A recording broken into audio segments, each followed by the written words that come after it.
Assalamu alaikum dear students. Today we will discuss about the electron affinity. Hope all of you are fine and doing well. तो आज का हमारा जो lecture है जिसके बारे में हम डिस्कस करेंगे वो है इलेक्ट्रॉन अफिनिटी के बारे में। सबसे पहले हम आज के जो है वो कंटेंट डिस्कस कर लेते हैं कि हम आज के इस लेक्चर में कौन कौन से जो है वो चीजें डिस्कस करेंगे। तो उनमें जो है वो सबसे पहले इलेक्ट्रॉन अफिनिटी आता है। What is electron affinity? ठीक है, हम जानेंगे कि इलेक्ट्रॉन अफिनिटी क्या होती है। बाद में जो है वो A9 formation by electron affinity कि कैसे इलेक्ट्रॉन अफिनिटी के रिजल्ट में जो है वो हमारे पास एनाइन फॉर्मेशन होती है, हमारे पास आयन बनते हैं। और periodic trend of electron affinity का हम डिस्कस करेंगे। पीरियोडिक ट्रेंड का मतलब ये कि पीरियड और ग्रुप में जो है वो इलेक्ट्रॉन अफिनिटी पे क्या इफेक्ट आता है, ये चीजें हम डिस्कस करेंगे। एंड थर्ड वन पॉइंट जो हम डिस्कस करेंगे वो है why electron affinity increases in a period, के इलेक्ट्रॉन अफिनिटी जो है वो पीरियड में क्यों इंक्रीज होती है, और why electron affinity decreases in a group, और ग्रुप में जो है वो इलेक्ट्रॉन अफिनिटी क्यों डिक्रीज करती है। तो वन बाय वन हम जो है ये सारे पॉइंट्स आज के डिस्कस करेंगे। तो सबसे पहले हम देखते हैं इलेक्ट्रॉन अफिनिटी। जैसे कि आप देख रहे हैं कि वर्ड हमारे पास टू वर्ड्स हैं, इलेक्ट्रॉन अफिनिटी। इलेक्ट्रॉन का मतलब होता है इलेक्ट्रॉन, ठीक है, वो आयन जिसके ऊपर इलेक्ट्रॉन कौन से होते हैं हमारे पास, जिनके ऊपर नेगेटिव चार्ज होता है, ठीक है, इन्हें हम इलेक्ट्रॉन्स बोलते हैं। और अफिनिटी मींस अट्रैक्शन, यानी कौन सी अट्रैक्शन फॉर इलेक्ट्रॉन। तो आज हम देखेंगे कि किस टाइप के इलेक्ट्रॉन के लिए इंट्रैक्शन जो है वो हम स्टडी करेंगे। जैसा कि हम देख रहे हैं कि इलेक्ट्रॉन अफिनिटी सबसे पहले हम देखते हैं कि क्या होती है। The amount of energy released when an electron is added to a valence shell of a gaseous atom, यानी किसी भी एटम के वैलेंस शेल में जब कोई इलेक्ट्रॉन ऐड होता है तो उसके नतीजे में, उसके रिजल्ट में जो एनर्जी होती है उस एटम की वो रिलीज करती है, यानी कि वो खारिज होती है, बाहर निकलती है। ठीक है, तो इलेक्ट्रॉन अफिनिटी के रिजल्ट में हमने देखा कि कोई भी इलेक्ट्रॉन जो है वो किसी एटम में ऐड होता है, यानी कि एटम की अट्रैक्शन फॉर इलेक्ट्रॉन, यानी कोई भी एटम जो है वो इलेक्ट्रॉन को हासिल करने के लिए यानी उसको अपनी तरफ अट्रैक्ट करता है। और जब वो उसको अट्रैक्ट करता है तो वो जितनी भी उसकी एनर्जी होगी उसमें से कुछ पार्ट ऑफ एनर्जी जो है वो रिलीज करेगा। देन वो एटम जो है वो देन उस एटम में इलेक्ट्रॉन जो है वो ऐड होगा, यानी अगर किसी भी एटम को कोई इलेक्ट्रॉन जो है वो हासिल करना है तो उसके लिए उसे अपनी एनर्जी जो है वो रिलीज करना पड़ेगी, फिर ही न्यू इलेक्ट्रॉन जो है वो उस एटम में ऐड होगा। अब एनर्जी जो है वो क्यों रिलीज होती है, और सबसे पहला क्वेश्चन जो है वो यही माइंड में आता है कि कोई भी एटम जो है वो इलेक्ट्रॉन को क्यों जो है वो अट्रैक्ट करता है, यानी अपने एटम जो है वो अपने किसी भी वैलेंस शेल में इलेक्ट्रॉन को क्यों ऐड करता है, यानी आप कह लेंगे क्यों एक्सेप्ट करता है। ठीक है, तो ये क्वेश्चन जो है वो हर एक के माइंड में आता है। होप आपके भी माइंड में जो है होप सो आया होगा। तो इस वीडियो में जो है वो हम डिटेल में इस चीज को ही डिस्कस करेंगे कि why atom lose electron and accept electron. ठीक है, एटम जो है, कुछ एटम जो है वो इलेक्ट्रॉन को डोनेट करते हैं, रिलीज करते हैं, कुछ जो है वो उनको एक्सेप्ट करते हैं। तो हम देखेंगे कि एटम जो है वो ऐसा क्यों करते हैं। तो ठीक है, डिटेल में इस चीज को हम आज की वीडियो में देखेंगे। तो as a result of releasing energy, जब कोई एटम एनर्जी रिलीज करता है, atom gets negative charge and it becomes an anion. तो जब कोई एटम एनर्जी रिलीज करेगा उसके ऊपर नेगेटिव चार्ज आएगा और वो क्या है, वो उस सूरत में वो एटम एनाइन बन जाएगा। तो हम देखते हैं कैटाइन एंड एनाइन, क्योंकि अब मैं आपको बता रही हूँ कि इलेक्ट्रॉन अफिनिटी के नतीजे में हमारे पास एनाइन फॉर्मेशन होती है, हमारे पास एनाइन बनते हैं। तो इसके लिए ये कॉन्सेप्ट भी आपको जो है वो होना बहुत जरूरी है कि कैटाइन क्या होता है और एनाइन क्या होता है, आपको इसका भी पता होना चाहिए। तो एनी एटम और group of atom having charge is known as ion. सबसे पहले तो आपको पता होना चाहिए कि आयन क्या होता है। कोई भी एटम या ग्रुप ऑफ एटम जिसके ऊपर कोई भी चार्ज हो, आइदर नेगेटिव हो आइदर पॉजिटिव हो, तो हम उसको बोलते हैं कि ये एक आयन है। अब आयन की टाइप्स कितनी होती हैं? Types of ion, ion has two types, cation and A9. ठीक है, कोई भी आयन है उसके ऊपर नेगेटिव या पॉजिटिव चार्ज की हम बात करें तो इसका मतलब उसकी दो टाइप्स हैं, वो कैटाइन होगा या फिर वो एनाइन होगा। अब कैटाइन कौन से होते हैं और एनाइन कौन से होते हैं? Ion with positive charge cation होते हैं and with negative charge A9. वो आयन जिसके ऊपर पॉजिटिव चार्ज हम उसको कैटाइन बोलते हैं, और ऐसा आयन जिसके ऊपर नेगेटिव चार्ज उसको हम एनाइन बोलते हैं। और एनर्जी जो है वो एब्जॉर्ब होती है जब कैटाइन बनता है, और उसको रिप्रेजेंट किया जाता है बाय पॉजिटिव चार्ज, यानी कि कितनी एनर्जी रिलीज होगी, ठीक है, या कितनी एनर्जी एब्जॉर्ब होगी, हम उसको जो है वो पॉजिटिव और नेगेटिव के साइन से शो करते हैं। यानी कि अगर कैटाइन फॉर्मेशन हो रही है, अगर हमारे पास कैटाइन बन रहा है तो इसका मतलब है एनर्जी जो है वो एब्जॉर्ब हो रही है, और हम उस एनर्जी को पॉजिटिव साइन के साथ लिखेंगे। मिसाल के तौर पे हम कह देते हैं कि अगर कोई एटम है, सपोज उसने 320 किलो जूल पर मोल एनर्जी जो है वो एब्जॉर्ब किया, तो हम उसकी एनर्जी लिखते हुए हम प्लस 320 किलो जूल पर मोल उसके साथ लिखेंगे।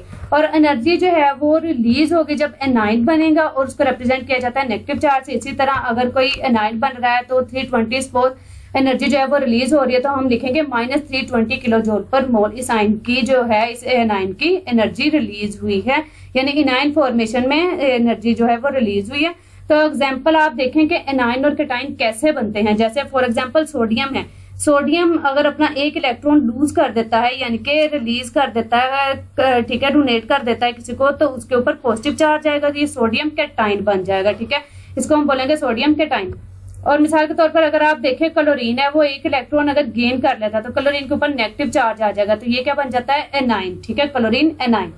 तो हम देखते हैं अब वही बात आ गई कि एटम जो है वो क्यों रिलीज कर रहे हैं, क्यों एक्सेप्ट कर रहे हैं। तो आप देखते हैं कि हम जो है वो जब केमिस्ट्री पढ़ते हैं डिफरेंट टाइप्स ऑफ रिएक्शंस हम ऑब्जर्व करते हैं। अगर कोई भी एटम जो है वो ना ही इलेक्ट्रॉन को रिलीज करे ना ही गेन करे, तो हमारे पास जो डिफरेंट टाइप ऑफ रिएक्शंस हम पढ़ते हैं वो रिएक्शंस हमारे पास कभी हैपन ही ना हो। ठीक है, वो पजीर ना हो वो हमारे पास रिएक्शन। तो मुख्तलिफ प्रोडक्ट्स जो आप देखते हैं बनी हुई, ठीक है, मुख्तलिफ केमिकल एलिमेंट्स आप पढ़ते हैं। मिसाल के तौर पर सोडियम क्लोराइड है, जिसको आमतौर पर टेबल साल्ट भी कहा जाता है, नमक जो हम यूज करते हैं। अगर ये रिएक्शन सोडियम और क्लोराइड में ना हो तो आपके पास नमक कहाँ से आएगा। ठीक है, आपके पास नमक नहीं आएगा। तो ये डिफरेंट केमिकल एलिमेंट जो होते हैं इनमें केमिकल रिएक्शंस होना लाजमी होते हैं, ताकि आपके पास न्यू प्रोडक्ट्स आए, न्यू एलिमेंट्स, न्यू कंपाउंड्स आपके पास बने। और वो कंपाउंड्स, न्यू थिंग्स जो है वो न्यू केमिकल एलिमेंट्स, कंपाउंड्स आपके पास तब भी आएंगे जब इनके दरमियान में रिएक्शन होगा। और इनके दरमियान में रिएक्शन तब भी होगा जब इनके ऊपर पॉजिटिव या नेगेटिव चार्जेस होंगे। क्योंकि आप जानते हैं कि ऑपोजिट चार्जेस एक दूसरे को अट्रैक्ट करते हैं। ठीक है, तो ऑपोजिट चार्जेस एक दूसरे को हमेशा अट्रैक्ट करते हैं और ऑपोजिट चार्जेस की अट्रैक्शन की वजह से ही हमारे पास डिफरेंट रिएक्शंस जो हैं वो वकूफ-पज़ीर होते हैं, जिसके नतीजे में हमारे पास डिफरेंट केमिकल प्रोडक्ट्स जो हैं वो बनते हैं।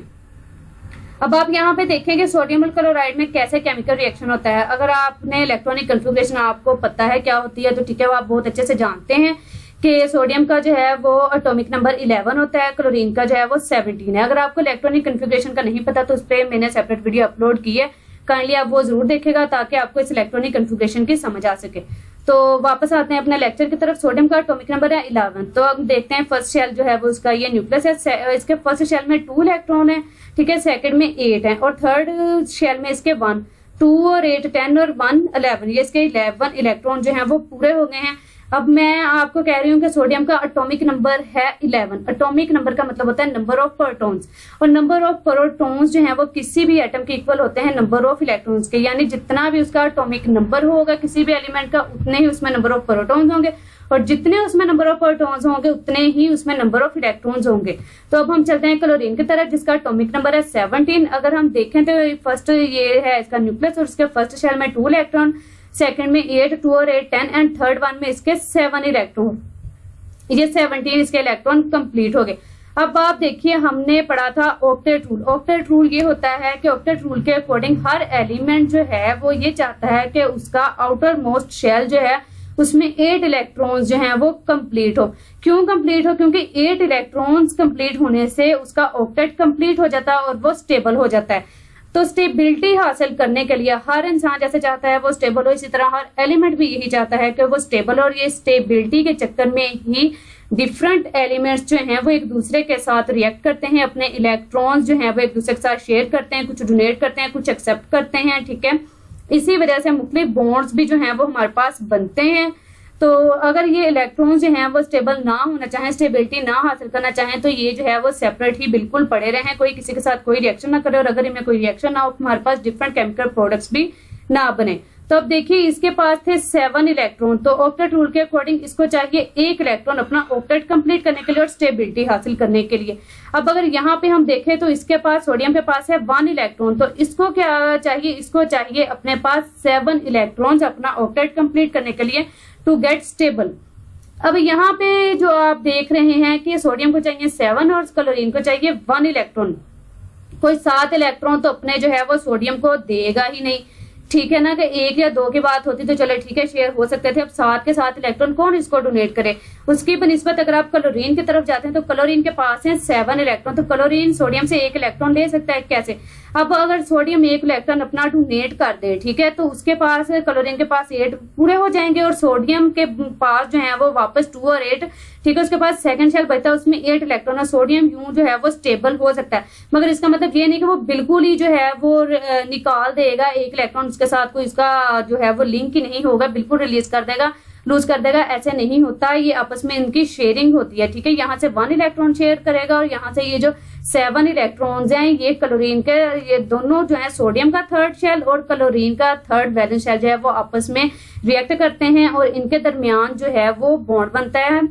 अब आप देखेंगे कि कौन सा बॉन्ड, जैसे कि हम आयंस की हम बात कर रहे हैं, सोडियम के ऊपर है पॉजिटिव चार्ज, क्लोरीन के ऊपर है नेगेटिव चार्ज। ये चीजें ये शो कर रही हैं कि सोडियम ने अपना 1 इलेक्ट्रॉन क्या किया है, रिलीज किया है, और क्लोरीन के ऊपर नेगेटिव चार्ज है जो ये बात शो कर रहा है कि इसने इलेक्ट्रॉन एक जो है, एक नेगेटिव चार्ज इसका मतलब 1 ही इलेक्ट्रॉन इसने रिसीव किया है। तो यही बात होगी कि इसने अपने 1 इलेक्ट्रॉन रिलीज किया, उसने अपने 1 इलेक्ट्रॉन एक्सेप्ट किया, ठीक है।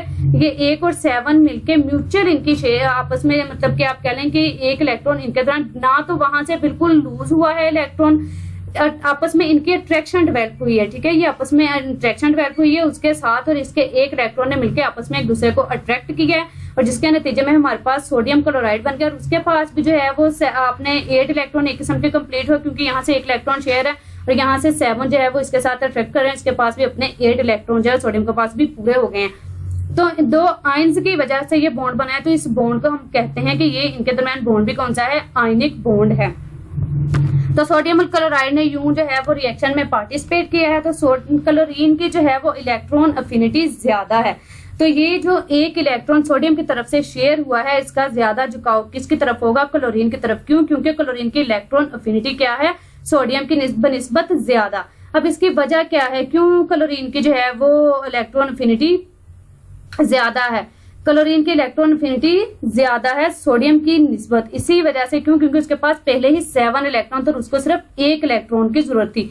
यही वजह है कि उसने अपना 1 इलेक्ट्रॉन जो है वो, सोडियम ने 7 इलेक्ट्रॉन कहाँ से इकट्ठे करने, तो उसने 7 इलेक्ट्रॉन इकट्ठे करने के बजाय ये प्रेफर किया है कि वो अपना 1 इलेक्ट्रॉन जो है वो किसी के साथ शेयर करे, क्योंकि वो 7 इलेक्ट्रॉन तो कोई इसके साथ शेयर कर नहीं सकता था, ठीक है, इसको डोनेट नहीं कर सकता था।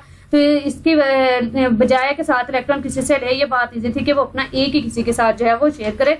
तो सोडियम ने क्लोरीन के साथ अपना 1 इलेक्ट्रॉन शेयर किया है, ठीक है, इसकी तरफ से जो है वो इलेक्ट्रॉन रिलीज किया गया और क्लोरीन की तरफ से जो है वो एक्सेप्ट किया गया, मगर ये कंप्लीटली ना ही यहाँ से रिलीज हुआ है ना ही वहां से कंप्लीटली एक्सेप्ट हुआ है। ये आपस में इनकी अट्रैक्शन डेवलप हुई है, जिसके नतीजे में ये दोनों एलिमेंट्स जो है वो आपस में मिले और इनके मिलने से हमारे पास जो केमिकल प्रोडक्ट आई है वो हमारे पास टेबल सॉल्ट है, नमक है, जो कि सोडियम क्लोराइड है। तो आप देख सकते हैं कि यही वजह है कि सोडियम की इलेक्ट्रॉन अफिनिटी जो थी वो ज्यादा थी, अपनी तरफ अट्रैक्ट करना की एबिलिटी, यानी आप कह सकते हैं, ठीक है, अपनी तरफ अट्रैक्ट करने की इलेक्ट्रॉन अफिनिटी मतलब अट्रैक्शन, इलेक्ट्रॉन को अपनी तरफ अट्रैक्ट करने की एबिलिटी क्लोरीन की ज्यादा थी। इसी वजह से क्लोरीन को हम कह रहे हैं कि उसने इलेक्ट्रॉन को एक्सेप्ट किया और सोडियम की इलेक्ट्रॉन अफिनिटी कम थी, इस वजह से हम सोडियम को कह रहे हैं कि उसने रिलीज किया है। तो होप सो ये कटाइन और एनाइन का चक्कर जो है वो आपको बहुत अच्छे से समझ आ गया होगा और इलेक्ट्रॉन अफिनिटी की इंपॉर्टेंस भी आपको समझ आ गई होगी। हम डिफरेंट जो है वो हमने अभी तक इस सीरीज में जो है इस चैप्टर में हमने पढ़ा है, इलेक्ट्रॉन अफिनिटी पढ़ी है, इलेक्ट्रॉन नेगेटिविटी पढ़ी है, हमने इलेक्ट्रो जो है वो आयनाइजेशन एनर्जी पढ़ी है। इन सारी टर्म्स का जो है वो यही रोल है कि मुख्तलिफ केमिकल एलिमेंट्स के जो है वो आपस में रिएक्शंस वकूअ पजीर होते हैं और वो इन्हीं अट्रैक्शंस की बेसिस पे होते हैं। अगर ये अट्रैक्शंस आपस में ना हो तो कोई भी केमिकल एलिमेंट किसी के साथ भी रिएक्ट ना करे और हमारे पास डिफरेंट केमिकल प्रोडक्ट्स भी फॉर्म ना हो। अब हम पीरियोडिक ट्रेंड की तरफ चलते हैं। इलेक्ट्रॉन अफिनिटी का पीरियोडिक ट्रेंड क्या है? In a group electron affinity decrease होती है from top to bottom in a group, ठीक है, ये कम हो जाती है, जिसकी रीजंस क्या है? साइज ऑफ एटम इंक्रीज करता है। अब साइज ऑफ एटम क्यों इंक्रीज करता है, ठीक है, रेडियस ऑफ एटम पे जो है वो मैंने डिटेल में वीडियो बनाई है, आप उस पे जाके वो देख सकते हैं वीडियो के साइज ऑफ एटम जो है किसी भी एलिमेंट का ग्रुप में कैसे इंक्रीज करता है। अब आप ये देखें कि अगर साइज ऑफ एटम इंक्रीज होगा मतलब उसके वैलेंस शेल इंक्रीज होंगे, ठीक है, उसके वैलेंस शेल इंक्रीज कर जाएंगे तो न्यूक्लियस का होल्ड जो है वो लास्ट वाले शेल पर यानी वैलेंस शेल पर बहुत कम हो जाएगा और जब उसका होल्ड कम हो जाएगा तो वैलेंस शेल में क्या होते हैं? इलेक्ट्रॉन होते हैं। जब उसका अपने ही शेल के इलेक्ट्रॉन्स पे होल्ड कम है तो आने वाला न्यू इलेक्ट्रॉन जो है वो उसके ऊपर भी उसका होल्ड जो है वो कम होगा। बनिस्बत ठीक है अपने जो मौजूदा उसके इलेक्ट्रॉन्स हैं। तो जब और न्यूक्लियस की फोर्स ऑफ अट्रैक्शन जो है वो उस आने वाले इलेक्ट्रॉन पे कम होगी, जिसकी वजह से इनकमिंग इलेक्ट्रॉन पे यानी न्यू इलेक्ट्रॉन पे जो पहले से मौजूद है किसी भी एटम में इलेक्ट्रॉन्स, उन इलेक्ट्रॉन्स में आपस में रिपल्शन भी होगी। यही वजह है कि इलेक्ट्रॉन अफिनिटी जो है वो ग्रुप में टॉप टू बॉटम डिक्रीज कर जाती है। और साइज इंक्रीज होने से नंबर ऑफ शेल इंक्रीज होते हैं, नंबर ऑफ शेल इंक्रीज होने से शील्डिंग इफेक्ट भी इंक्रीज कर जाता है। और फिर इलेक्ट्रोस्टैटिक फोर्स ऑफ अट्रैक्शन जो है वो डिक्रीज कर जाती है, जिसकी वजह से इलेक्ट्रॉन अफिनिटी भी डिक्रीज हो जाती है। तो अगर आपको इन पॉइंट्स की समझ नहीं आई इन रीजंस की, तो आप जो है वो काइंडली शील्डिंग इफेक्ट पे मेरी सेपरेट वीडियो है, साइज ऑफ एटम पे अलग वीडियो है, आप वो जरूर देखिए। क्योंकि अगर आपको इन चीजों के बारे में नहीं पता तो आपको ये रीजन भी समझ में नहीं आएगी कि इलेक्ट्रॉन अफिनिटी जो है वो ग्रुप में क्यों डिक्रीज की है। अच्छा, पीरियोडिक ट्रेंड जो है वो इलेक्ट्रॉन अफिनिटी का अब हम पीरियड में देखते हैं। In a period electron affinity जो है वो इंक्रीज करती है from left to right in a period. Top to bottom किसी भी ग्रुप में इलेक्ट्रॉन अफिनिटी जो है वो डिक्रीज करती है, मगर left to right in a period जो है वो इलेक्ट्रॉन अफिनिटी इंक्रीज करती है, जिसकी रीजन ये है कि साइज ऑफ एटम डिक्रीज कर जाता है। साइज ऑफ एटम के डिक्रीज करने से न्यूक्लियस का होल्ड जो है वो इलेक्ट्रॉन्स पर इंक्रीज कर जाता है। यही वजह है कि आने वाले इनकमिंग न्यू इलेक्ट्रॉन को भी न्यूक्लियस जो है वो ज्यादा फोर्स के साथ जो है वो अपनी तरफ अट्रैक्ट करेगा। तो इलेक्ट्रॉन अफिनिटी जो है वो इंक्रीज हो जाती है from left to right in a period, और शील्डिंग इफेक्ट उसमें डिक्रीज कर जाता है और इलेक्ट्रोस्टैटिक फोर्स ऑफ अट्रैक्शंस भी इंक्रीज हो जाती हैं। होप सो आपको जो है वो आज का लेक्चर बहुत अच्छे से समझ में आया होगा, इंटरेस्टिंग भी लगा होगा। और अगर आपका इससे रिलेटेड कोई क्वेश्चन है आप कमेंट्स में लिख के जो है वो राइट करके मुझसे पूछ सकते हैं, अगर इससे लेक्चर से रिलेटेड कोई कंफ्यूजन है आपको।